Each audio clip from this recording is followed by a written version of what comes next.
Hello everyone, welcome to Botany Arsenal for UPSC channel.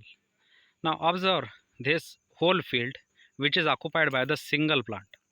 Now this single plant is nothing but the weed which is called as Eichornia crassips.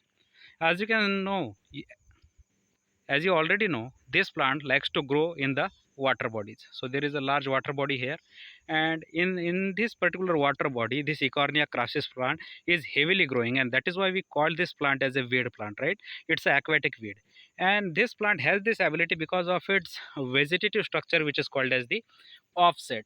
Due to offset, this particular plant can grow rapidly, and hence it is not easy to remove such a weed from the aquatic plant, from the aquatic areas.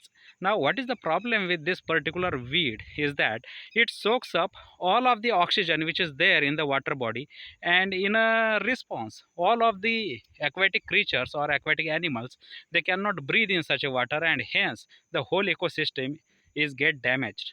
The many heterotrophic organisms like fishes are died due to this particular enormous growth of this particular Eichornia crassips plant.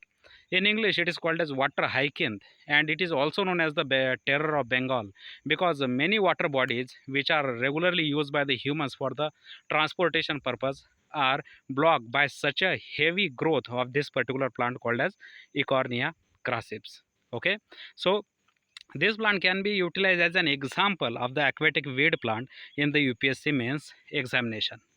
All right, and actually this plant is not a naturally native to the India, but it is introduced for what?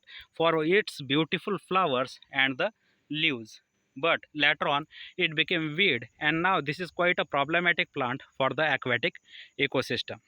All right, so keep remember, so remember this particular plant which is called Eichornia crassips for your mains examination. All right.